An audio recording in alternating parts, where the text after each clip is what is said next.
Bienvenue sur Bible 365.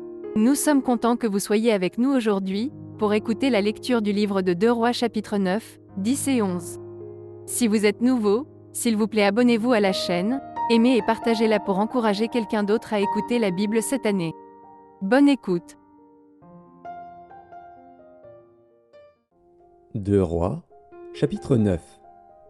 Élisée, le prophète, appela l'un des fils des prophètes et lui dit : « Saint Terrain, prends avec toi cette fiole d'huile et va à Ramoth en Galaad.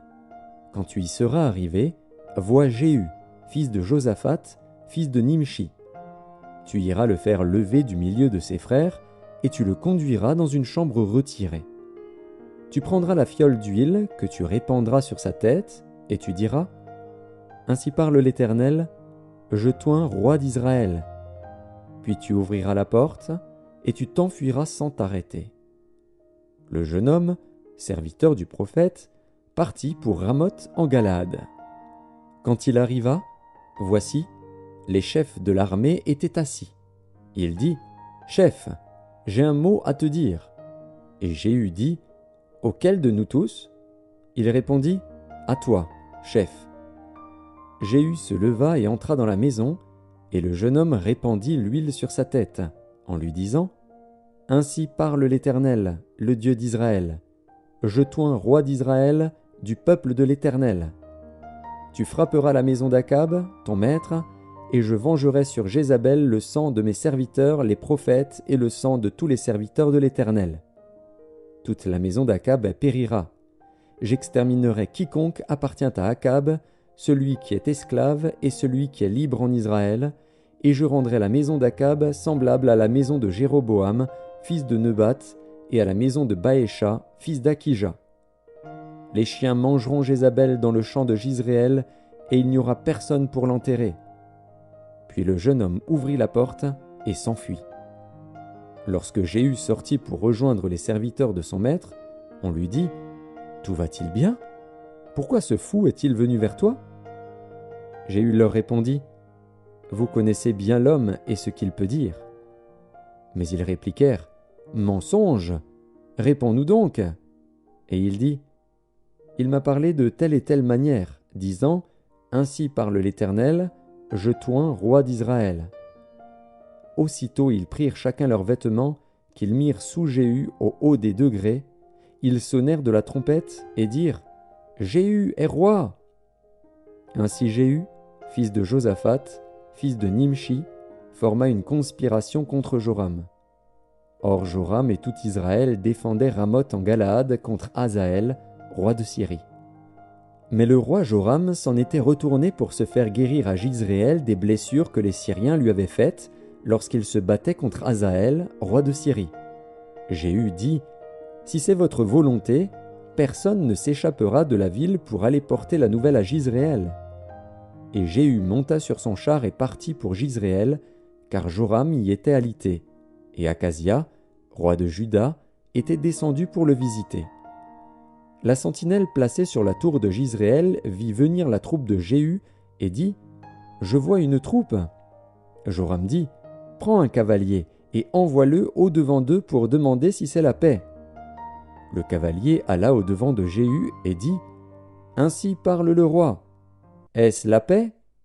Et Jéhu répondit : « Que t'importe la paix ?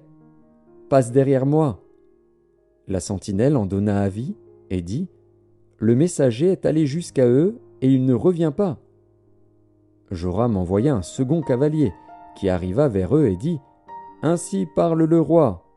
Est-ce la paix ? » Et Jéhu répondit : « Que t'importe la paix ? Passe derrière moi. » La sentinelle en donna avis et dit : « Il est allé jusqu'à eux et il ne revient pas. » Et le train est comme celui de Jéhu, fils de Nimshi, car il conduit d'une manière insensée. Alors Joram dit : « Attelle !» Et on attela son char. Joram, roi d'Israël, et Akazia, roi de Juda, sortirent chacun dans son char pour aller au-devant de Jéhu, et ils le rencontrèrent dans le champ de Naboth de Jizréel. Dès que Joram vit Jéhu, il dit : « Est-ce la paix, Jéhu ?» Jéhu répondit : « Quoi ? La paix ? tant que durent les prostitutions de Jézabel, ta mère, et la multitude de ses sortilèges. » Joram tourna bride et s'enfuit, et il dit à Akazia, « Trahison, Akazia !» Mais Jéhu saisit son arc, et il frappa Joram entre les épaules. La flèche sortit par le cœur, et Joram s'affaissa dans son char. Jéhu dit à son officier Bidkar, « Prends-le, et jette-le dans le champ de Naboth de Jizréel. Car souviens-t'en, lorsque moi et toi nous étions ensemble à cheval derrière Akab, son père, l'Éternel prononça contre lui cette sentence. J'ai vu hier le sang de Naboth et le sang de ses fils, dit l'Éternel, et je te rendrai la pareille dans ce champ même, dit l'Éternel. Prends-le donc, et jette-le dans le champ, selon la parole de l'Éternel. » Akazia, roi de Juda, ayant vu cela, s'enfuit par le chemin de la maison du jardin. Jéhu le poursuivit et dit, « Lui aussi, frappez-le sur le char. » Et on le frappa à la montée de Gur, près de Gibléam. Il se réfugia à Megiddo, et il y mourut. Ses serviteurs le transportèrent sur un char à Jérusalem, et ils l'enterrèrent dans son sépulcre avec ses pères, dans la ville de David.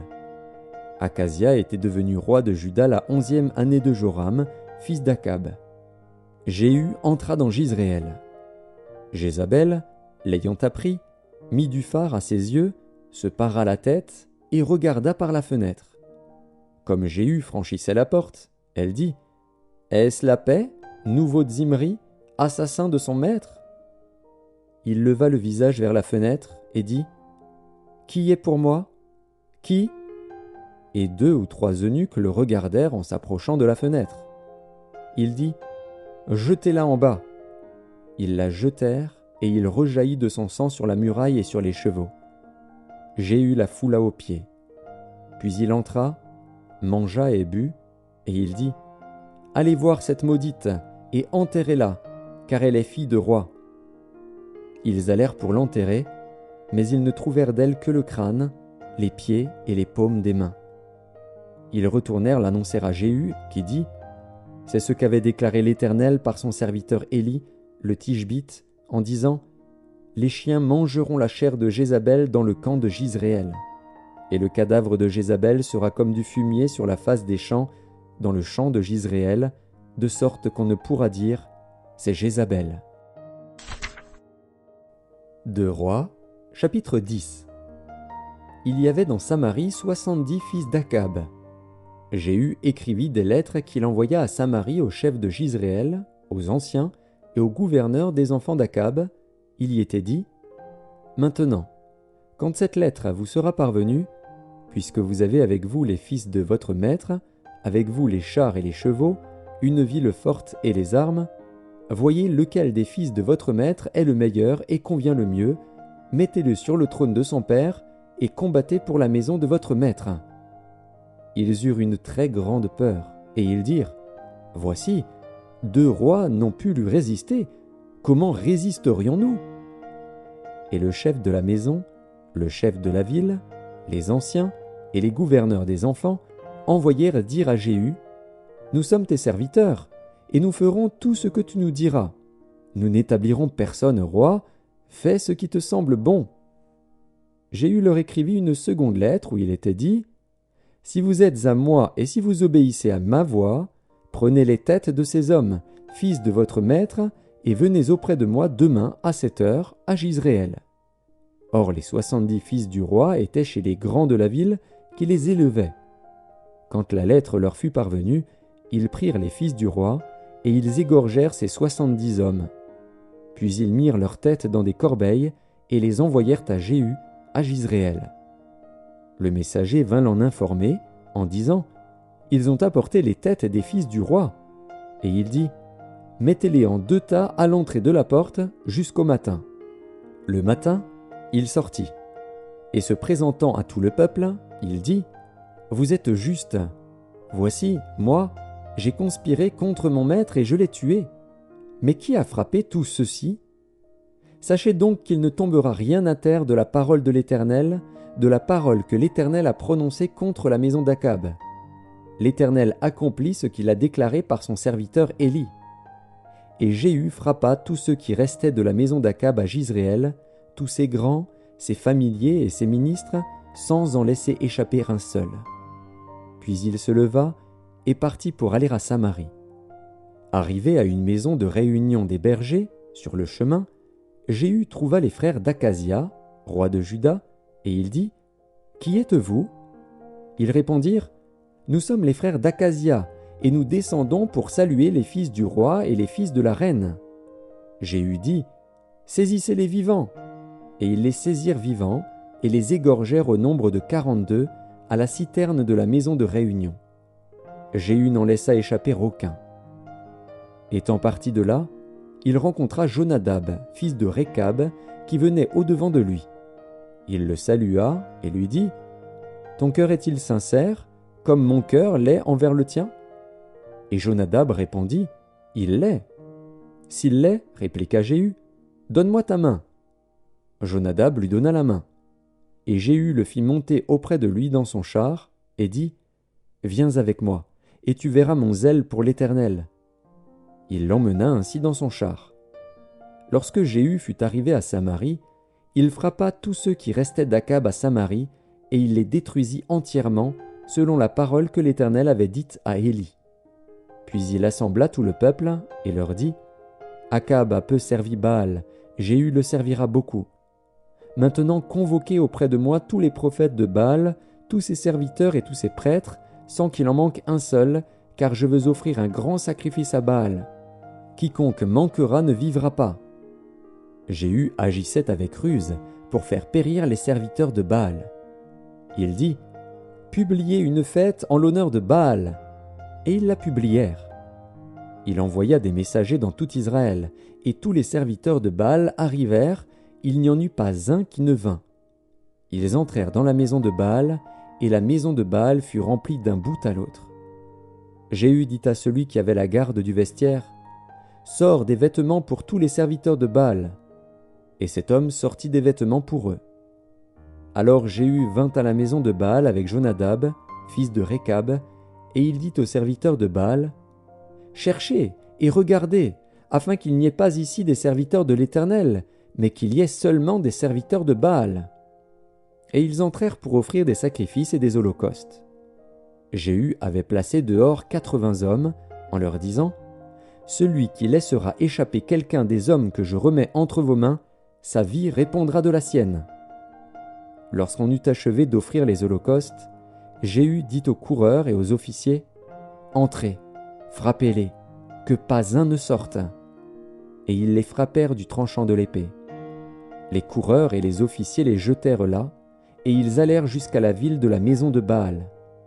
Ils tirèrent dehors les statues de la maison de Baal et les brûlèrent. Ils renversèrent la statue de Baal, ils renversèrent aussi la maison de Baal, et ils en firent un cloaque qui a subsisté jusqu'à ce jour. Jéhu extermina Baal du milieu d'Israël. Mais il ne se détourna point des péchés de Jéroboam, fils de Nebat, qui avait fait pécher Israël. Il n'abandonna point les veaux d'or qui étaient à Béthel et à Dan.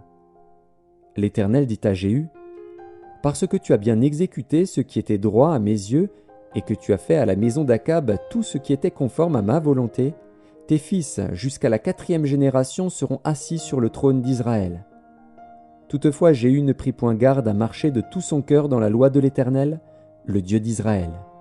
Il ne se détourna point des péchés que Jéroboam avait fait commettre à Israël. Dans ce temps-là, l'Éternel commença à entamer le territoire d'Israël, et Hazaël les bâtit sur toute la frontière d'Israël. Depuis le Jourdain, vers le soleil levant, il bâtit tout le pays de Galaad, les Gadites, les Rubénites et les Manassites, depuis Aroër sur le torrent de l'Arnon jusqu'à Galaad et à Basan. Le reste des actions de Jéhu, tout ce qu'il a fait, et tous ses exploits, cela n'est-il pas écrit dans le livre des chroniques et des rois d'Israël ? Jéhu se coucha avec ses pères, et on l'enterra à Samarie. Et Joachaz, son fils, régna à sa place. Jéhu avait régné 28 ans sur Israël à Samarie. 2 Rois, chapitre 11. Athalie, mère d'Akazia, voyant que son fils était mort, se leva et fit périr toute la race royale. Mais Josheba, fille du roi Joram, sœur d'Akazia, prit Joas, fils d'Akazia, et l'enleva du milieu des fils du roi, quand on les fit mourir. Elle le mit avec sa nourrice dans la chambre d'Élie. Il fut ainsi dérobé au regard d'Athalie et ne fut point mis à mort. Il resta 6 ans caché avec Josheba dans la maison de l'Éternel.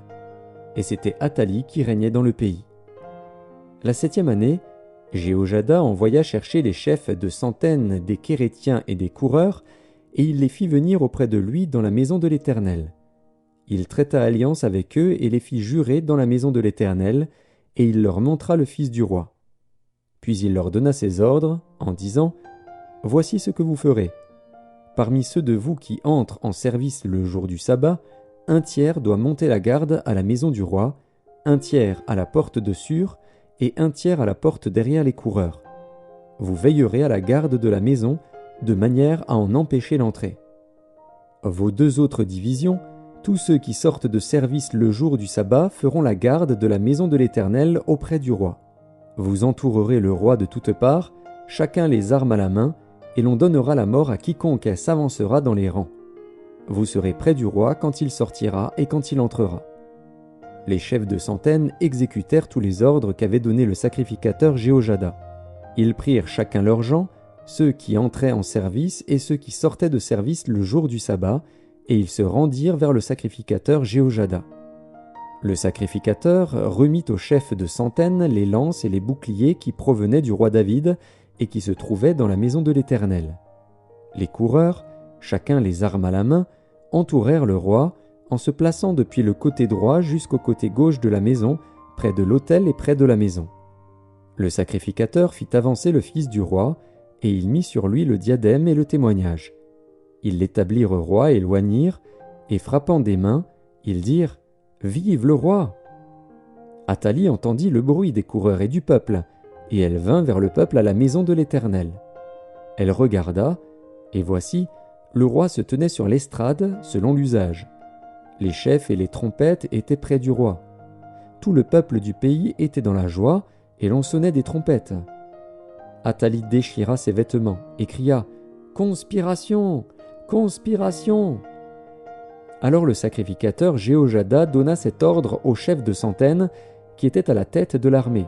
« Faites-la sortir en dehors des rangs et tuez par l'épée quiconque la suivra. » Car le sacrificateur avait dit « Qu'elle ne soit pas mise à mort dans la maison de l'Éternel. » On lui fit place, et elle se rendit à la maison du roi par le chemin de l'entrée des chevaux, c'est là qu'elle fut tuée.